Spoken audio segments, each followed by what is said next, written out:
नमस्कार। इन खबर में आपका स्वागत है। आज़ाद भारत में पहली महिला मथुरा जेल में फांसी पे चढ़ेगी। उसने जो दया याचिका दायर की थी राष्ट्रपति के पास, उसे राष्ट्रपति ने खारिज कर दिया था। तब से ही मथुरा जेल में उसकी फांसी की तैयारियां चल रही है। लेकिन अब उसने राज्यपाल के पास गुहार लगाई है। इससे पहले उसके बेटे ने यानी कि ताज ने राष्ट्रपति अंकल से अपील की थी कि मेरी माँ की जान को बख्श दिया जाए। मेरी माँ की ज़रूरत है। जब मैं मिलता हूँ तो वो गले लगाती है, प्लीज़ उसको माफ़ कर दीजिए।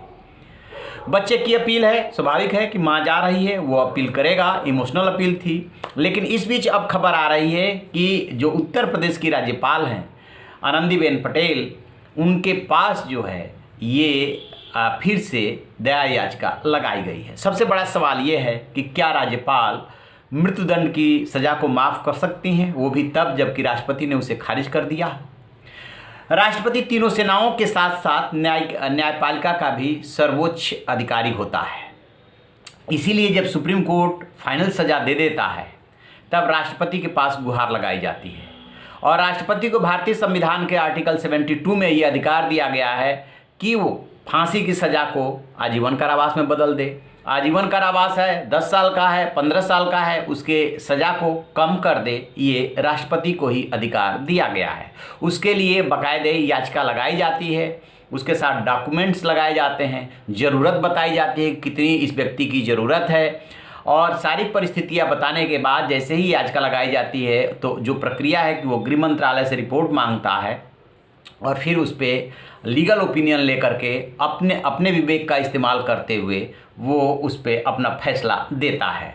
यदि बात करें तो प्रतिभा देवी पाटिल जो थी, उन्होंने सबसे ज़्यादा मर्सी पिटीशन एक्सेप्ट किए थे, जबकि वेंकटरमन जो राष्ट्रपति थे उन्होंने सबसे ज़्यादा रिजेक्ट किया था। और उसके बाद जो है प्रणब मुखर्जी ने भी काफ़ी रिजेक्ट किए थे।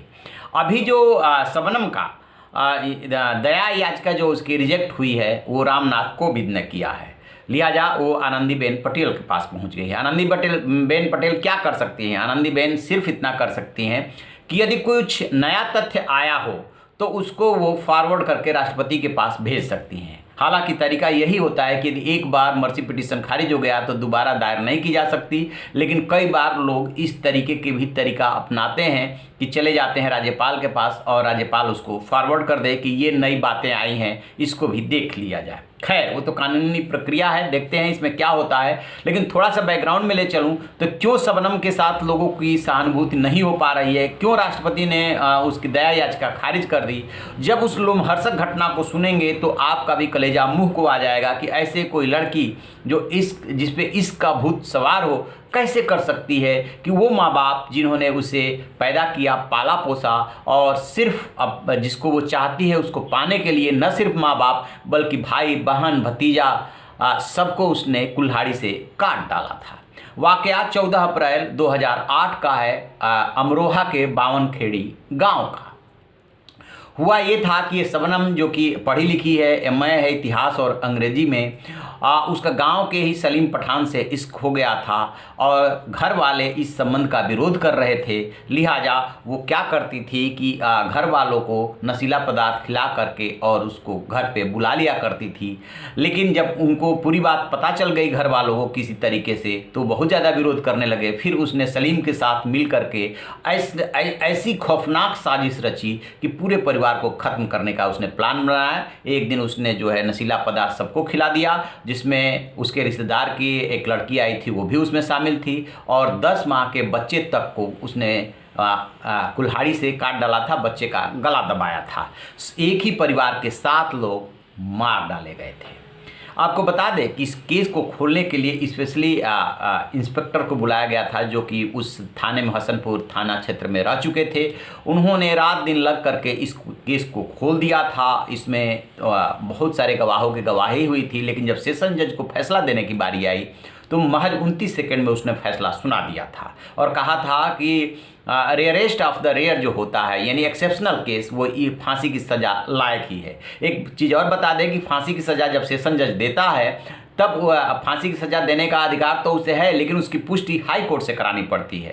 तो जब हाई कोर्ट ने इसकी पुष्टि कर दी, फिर वो अपील में गई थी सुप्रीम कोर्ट ने खारिज कर दिया। फिर रिव्यू पिटीशन लगाया गया, रिव्यू पिटीशन भी खारिज हो गई। फिर वो मर्सी पिटीशन उसने दाखिल किया शबनम ने, मर्सी पिटीशन भी अब उसकी खारिज हो गई है। लिहाजा फांसी पर चढ़ना तय माना जा रहा है। इसी बीच में जो उसका बेटा है ताज, जो कि जिसको कि किसी को गोद दे दिया गया है, बुलंदशहर के एक व्यक्ति को, जो उनको उस बच्चे को पाल रहा और पढ़ा लिखा रहा है ताज, वो जेल में ही पैदा हुआ था। उसने राष्ट्रपति अंकल से जो है अपील की थी, और अब जो है वकीलों की सलाह पे उसने राज्यपाल के पास फ्रेश मर्सी पिटीशन लगाया है। राज्यपाल उसे देखते हैं कि फॉरवर्ड करके आगे भेजते हैं या वहाँ भी स्क्रूटनी होती है और उसमें वो खारिज भी हो सकती है। तो इस पर हमारी नज़र रहेगी। जैसे ही कोई अपडेट मिलेगा आपसे साझा करेंगे। आप रहिए ना बेखबर, देखते रहिए इन खबर। Thank you.